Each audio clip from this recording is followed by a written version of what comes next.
Right, welcome guys. It's even worse than they projected. Even on the lower end, it's way, way worse than they projected. Joker 2, Joker Folie, Deux, couldn't even crack $150 million worldwide. Real bad. Real bad. This box office is terrible. So it did $121.1 million worldwide. Yeah. Yeah, that's real bad. That's not good. That's not good. Not a surprise though, when you've got, you know, the audience reaction is this. Not exactly good, is it? It's not exactly singing its praises. People don't care. They're not interested in this film. The thing is, I did this. I did my review of this film, and I said, this is a movie that doesn't want to exist. This is a movie that has done everything within its power to disregard the audience of the first film. It's a ridiculous sequel. Should never have existed. Everything they possibly could have done to spit in the face of the people that like the first film, they've done. Like this, just put this review out here. Like, super disappointed in this movie. I was expecting it to be like the epic first one. I was literally sleeping throughout the whole movie, and normally that never happens. The whole musical, wow. That wasn't my bingo card. Love Lady Gaga. I personally think she did great, but the whole movie wasn't it. There's always people who will love the movie, but I was expecting epicness. Yeah. So let's take a look, right? Take a look at the numbers, guys, because it's not good. Warner Brothers will not be happy with this, but they only have themselves to blame because they didn't even do test audiences for this. Stupid morons. So Warner Brothers DC and Todd Phillips' Joker Folie, Deux clearly did not cause the hoped-for frenzy at Turnstiles in its opening this session. Yeah. And it won't get good word of mouth. The word of mouth's bad. It will just never do anything good. It's just terrible. So, while the Joaquin Phoenix Lady Gaga starrer came in with $81.1 million in 76 markets at the international box office, which was within the projections for the first wave, domestic cratered. So, yeah, I mean, it did $40 million in America. That's bad. Wow. In both cases, most critical and social scores are seriously bad. The global debut was 121.1 million. Japan and China, they say here, are still to launch. That's true, but I mean, they don't care. They're not going to do anything good for this film.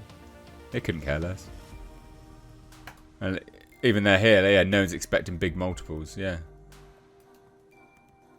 On a brighter note, Beetlejuice has crossed $400 million worldwide. Isn't it amazing? Like, you can look at those two films in isolation with one another, and you go, here's one that spits in the face of the audience, right? And then there's one which likes the audience and wants to cater to them, make a film which they can enjoy. Which one do you think it is? Which one, guys? Comically, Todd Phillips has come out and said, yeah, James Gunn had nothing to do with this. Warner Brothers just let me do entirely my own thing. So, yeah. I mean, not saying James Gunn would have made it better, but Warner Brothers shouldn't let you do your own thing anyway. So, Phillips' 2019 Joker opened to $139 million offshore in like-for-like markets, which is true. But then that had good word of mouth. This has not. So, coming off the heat of its Venice Golden Lion win with the sequel, the face paint was already somewhat on the wall after its own Venice world premiere last month, resulted in low critical scores and social reaction. Note that the first Joker started off with middling reaction from critics, but went on to become an Oscar winner. And also $1 billion plus global movie. It was crazy big. Crazy big. This film will sadly not emulate that. It won't get anywhere close to that. Nowhere close.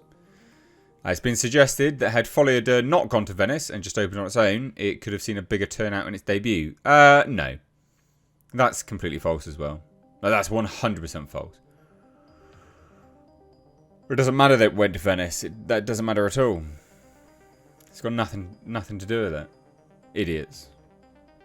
It says this. Rivals tell us that while Phillips and Warner Brothers' gambit this time around was a bold swing, any creative misjudgment doesn't mean the sky is falling on the industry. No, it literally just means this is a shit film, and they should not have spat in the face of the people that like the first one.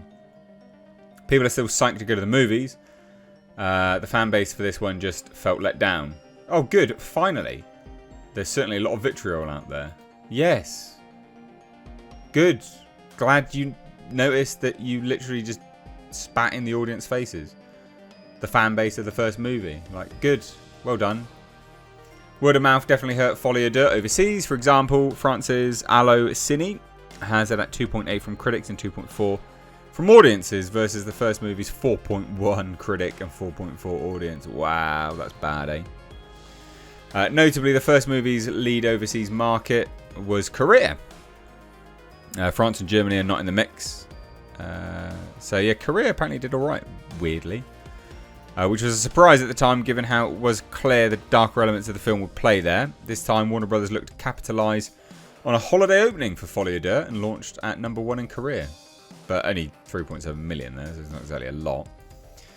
So yeah, this movie's just tanked. Absolutely tanked. Now this is interesting. The UK specifically, it came in roughly on par with Venom 2 and ahead of Dune. Which is weird. I mean, it's going to bomb here moving forwards, but alright. So there you go. I mean, here's a movie that did well. The Wild Robot. That's supposed to be absolutely fantastic. What a great film that is supposed to be. So that's doing well. We'll scroll down here and just look at the raw numbers for everything else as well. Oh, it doesn't actually have it. Sorry. My bad. Oh, Beetlejuice, here you go. $402 million worldwide. There you go. That's what you get when you please fans. God. Transformers 1's not doing particularly well, though. Which is a weird one. Not doing very well at all, actually. Transformers 1's really not doing that good. But never mind. I mean, what else to say? I don't have much else to say. Basically, this has done way worse than I thought it was going to do. This won't do half $500 million. I honestly think this will struggle to hit $200 million worldwide now. There's my hot prediction. I don't think this will do its production budget back. I actually don't think it will hit $200 million worldwide. Hot prediction from Nate here. Anyway, let me know what you think down below. Love to hear your thoughts. Cheers, guys. Take care. Bye-bye now.